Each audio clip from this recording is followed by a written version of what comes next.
मार्च 2022 में सिडबी 6 साल बाद ग्रेड ए पोजीशन पे रिक्रूटमेंट के लिए नोटिफिकेशन लेके आया था और अभी 6 महीने भी नहीं हुए हैं इस रिक्रूटमेंट प्रोसेस को कंप्लीट हुए कि सिडबी दोबारा नोटिफिकेशन लेके आया है 100 वैकेंसीज़ के लिए। इसका क्या रीज़न हो सकता है और क्या सिडबी अब गोइंग फॉरवर्ड रेगुलरली रिक्रूटमेंट करेगा हर साल? इस क्वेश्चन को आंसर करने के लिए मेरे साथ एंड तक इस वीडियो के बने रहिएगा। Hello everyone, welcome to iExamBee. I am Prachi Agarwal. Please don't forget to subscribe to the channel and press the bell icon. इस वीडियो में हम जानेंगे और एनालाइज करेंगे कि क्या चांसेस हैं कि सिडबी गोइंग फॉरवर्ड भी रिक्रूटमेंट करता रहेगा। इस क्वेश्चन को आंसर करने से पहले जानते हैं कि सिडबी करता क्या है। तो सिडबी एक ऑल इंडिया फाइनेंशियल इंस्टीट्यूशन है। इनको डेवलपमेंट फाइनेंशियल इंस्टीट्यूशन भी कहा जाता है, जो ऑल इंडिया लेवल पे एक पर्टिकुलर सेक्टर को डेवलप करने के लिए और उसे फाइनेंशियल सपोर्ट प्रोवाइड करने के लिए इस्टेब्लिश किए जाते हैं। सिडबी को इस्टेब्लिश किया गया था 1990 में through an act of the parliament और इसका फोकस जो है वो है प्रमोट करना, डेवलप करना और फाइनेंस करना MSME सेक्टर को, which is your micro small and medium enterprise sector in our country.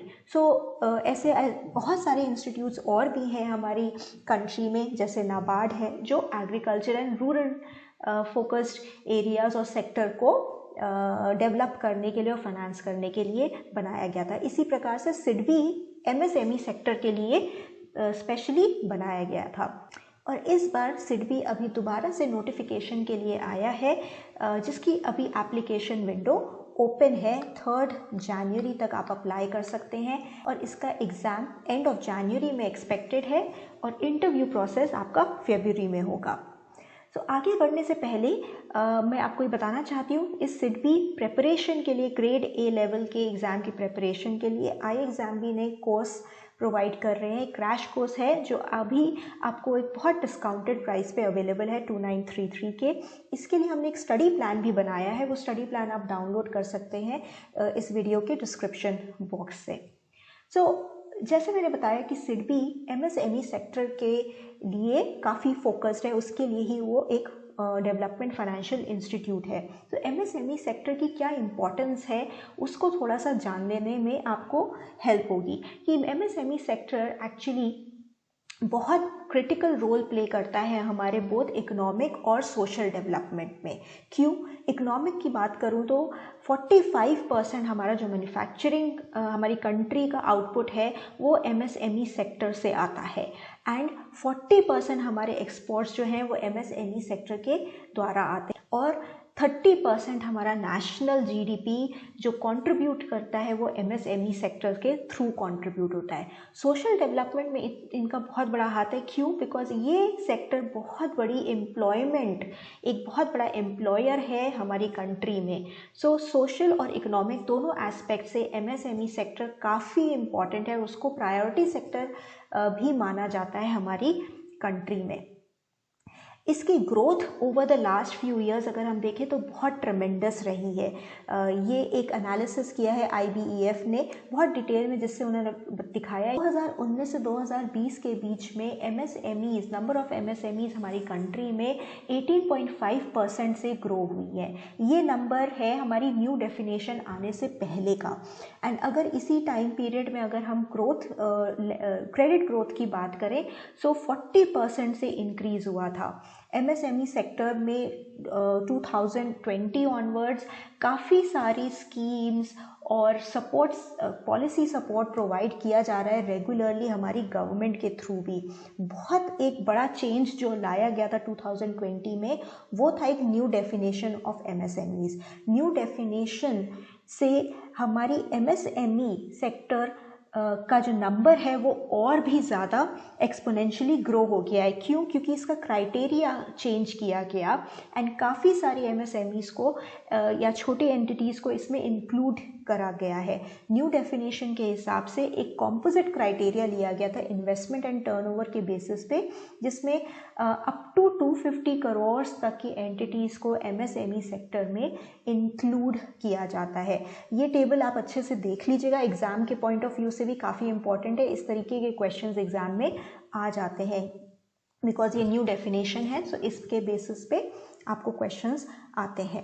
सो ये काफ़ी इंपॉर्टेंट है, जिसकी वजह से 2020 के बाद एक ट्रमेंडस इंक्रीज हुआ है नंबर ऑफ MSMEs में भी और एम्प्लॉयमेंट में भी। सो ये कुछ एम्प्लॉयमेंट का डेटा है कि MSMEs में कितने नंबर ऑफ पीपल एम्प्लॉयड हैं। सो आप ये देखेंगे कि बहुत बड़ा जंप दिखाई दे रहा है 20 के बाद से, बिकॉज यहाँ पे न्यू डेफिनेशन इम्प्लीमेंट हुई थी, जिसकी वजह से काफ़ी सारी एंटिटीज़ MSME सेक्टर के डेफिनेशन के अंडर अब आ गई है। इसका बेनिफिट क्या होता है? इसका बेनिफिट ये है कि MSME सेक्टर की जो बेनिफिट्स गवर्नमेंट देती है, वो अगर आप MSME कैटेगरी में आ जाते हैं तो वो बेनिफिट्स आपको मिलते हैं। जैसे बैंक्स प्रायोरिटी सेक्टर लेंडिंग के अंतर्गत कम रेट पे आपको लोन प्रोवाइड करते हैं, एंड इसके अलावा बहुत सारी और स्कीम्स गवर्नमेंट की आती रहती हैं उनके बेनिफिट के लिए। जैसे ECLGS स्कीम अनाउंस की गई थी कोविड के टाइम पे MSME सेक्टर को सपोर्ट करने के लिए। देन एक और क्रेडिट गारंटी स्कीम पहले से रन कर रही थी, उसको भी गवर्नमेंट में रिवैम्प किया है। देन गवर्नमेंट और भी नए स्कीम्स लेके आई है, एक रैम्प के नाम से, raising of accelerating MSME programme, and बहुत सारे interlinking of portals, registration, information भी किया जा रहा है MSMEs को सपोर्ट करने के लिए। सो काफ़ी गवर्नमेंट का फोकस है, बिकॉज ये बहुत बड़ा कंट्रीब्यूटर है हमारी ग्रोथ के लिए और हमारे सोशल डेवलपमेंट के लिए। एम्प्लॉयमेंट एक बहुत बड़ा इंपॉर्टेंट फैक्टर है गवर्नमेंट के लिए भी, एंड GDP में इसका बड़ा हाथ होने की वजह से, और अब हमारा मैन्युफैक्चरिंग की तरफ ओरिएंटेशन गवर्नमेंट का बढ़ रहा है। मेक इन इंडिया प्रोग्राम बहुत ज़्यादा सपोर्ट किया जा रहा है, जिसकी वजह से MSME सेक्टर्स का बहुत बड़ा कंट्रीब्यूशन रहेगा। सो हम ये सब क्यों बात कर रहे हैं? क्योंकि इसका डायरेक्ट लिंक और इम्पैक्ट पड़ता है SIDBI पे। SIDBI, जैसे कि मैंने बताया था, कि डेवलपमेंट फाइनेंशियल इंस्टीट्यूशन है जो MSME सेक्टर के लिए कार्य करता है, काम करता है। इसलिए MSME सेक्टर का ग्रो होना डायरेक्टली इम्पैक्ट करेगा SIDBI की ग्रोथ पे, एंड इसको भी हम देख सकते हैं, रिफ्लेक्ट करेंगे अगर SIDBI का एसेट बेस क्या होता है? SIDBI की जो खुद की बैलेंस शीट है, उसके जो एसेट्स हैं जो उन्होंने क्रिएट किए हैं, वो कैसे बढ़े हैं। तो अगर मैं 2016 से देखूं, फाइनेंशियल ईयर से 76.5 थाउजेंड करोड़ से बढ़कर ये 247.4 करोड़ पहुंच गया था बाय 2022। अगर मैं इसके 6 साल की ग्रोथ को देखूं तो ये 6 साल में 22% हर साल एनुअली ग्रो किया है एसेट बेस SIDBI का। 2016 से मैं ये डेटा क्यों देख रही हूँ? क्योंकि 2016 में लास्ट रिक्रूटमेंट किया था SIDBI ने 2022 से पहले। सो अभी मार्च 2022 में जो रिक्रूटमेंट नोटिस आया था, उससे पहले SIDBI ने रिक्रूटमेंट 2016 में किया था। तब से अब तक SIDBI हर साल एनुअली कम से कम 22% ग्रो करता रहा है, एंड आगे। और अगर मैं सिर्फ पिछले 2 साल की देखूं तो ये पिछले 1 से 2 साल में 29% ग्रोथ हुई है SIDBI के एसेट बेस में। गोइंग फॉरवर्ड अगर हम देखें कि क्या ये ग्रोथ रहेगी, यस, बिल्कुल बहुत हाई चांसेस हैं इस ग्रोथ के और ऊपर जाने के। क्यों? अगर मैं एक इंडिकेशन लूँ तो बजट में इन SIDBI के लिए MSME और RIDF का एलोकेशन बढ़ा के 65,000 करोड़ कर दिया गया है। ये 55,000 करोड़ था 2022 में और 40,000 करोड़ था 2021 में। इस एलोकेशन का क्या फ़र्क पड़ता है SIDBI के ग्रोथ पे? ये मनी है, ये लो कॉस्ट मनी है जिसको SIDBI यूज़ करता है फर्दर आगे लेंडिंग करने के लिए MSME सेक्टर में, या फिर ऐसे इंस्टीट्यूट्स में जो फर्दर MSME सेक्टर को लेंड करेंगे। सो डायरेक्ट या इनडायरेक्ट लेंडिंग के थ्रू ये पैसा MSME सेक्टर में जाता है थ्रू SIDBI।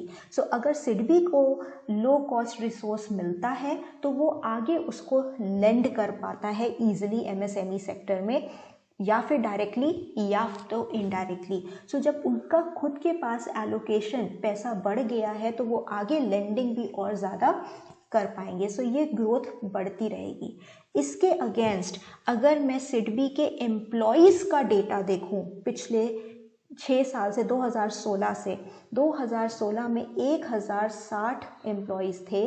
उसके बाद यहाँ पे 100 नए एम्प्लॉयज़ ग्रेड ए लेवल पे रिक्रूट किए गए थे, राइट। तो 2017 में 1173 एम्प्लॉयज़ थे सिडबी में। ये आज की डेट में घट के 986 पहुंच गया है, 986 ही रह गए हैं। तो बढ़ने की जगह एम्प्लॉय बेस सिडबी का एक्चुअली गिरा है, रिड्यूस हुआ है। ये क्यों रिड्यूस हुआ? क्योंकि कोई नई रिक्रूटमेंट हुई नहीं है, रिटायरमेंट्स हुए होंगे, कुछ लोगों ने छोड़ा होगा, एंड नए रिक्रूटमेंट ना होने की वजह से ये नंबर गिर गया है। लेकिन हम ट्रेमेंडसली बिजनेस ग्रो करते जा रहे हैं और इसकी ग्रोथ को सपोर्ट करने के लिए आपको एम्प्लॉयज़ चाहिए।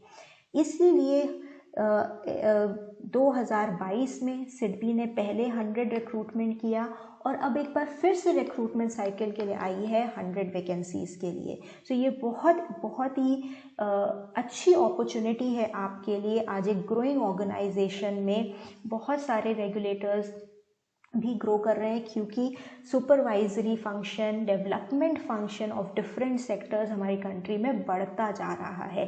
सो इसका डायरेक्ट बेनिफिट एम्प्लॉयमेंट पे भी आएगा।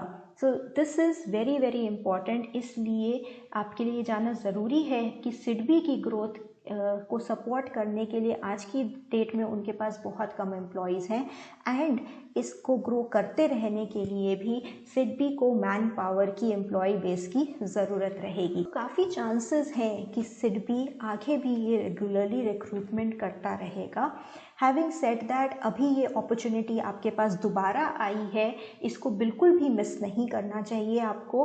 प्लीज़ अगर आप एलिजिबल हैं तो do apply, and iExamBee is there to help you to unfold your potential, ताकि आप बहुत अच्छे से इसको प्रिपेयर कर पाएँ। हमारे वेबसाइट पे आपको पास्ट ईयर पेपर भी मिलेगा 2022 का, एंड आपको प्रॉपर गाइडेंस इस नए रिक्रूटमेंट के लिए भी मिलेगी। अगर आप सिर्फ डिस्क्रिप्टिव इंग्लिश और जीएस से रिलेटेड क्रैश कोर्स में इंटरेस्टेड है तो वो भी आपको iExamBee पे मिलेगा। So thank you all and wishing you all the best. Don't forget to subscribe to the channel and press the bell icon and prepare 50% faster with iExamBee.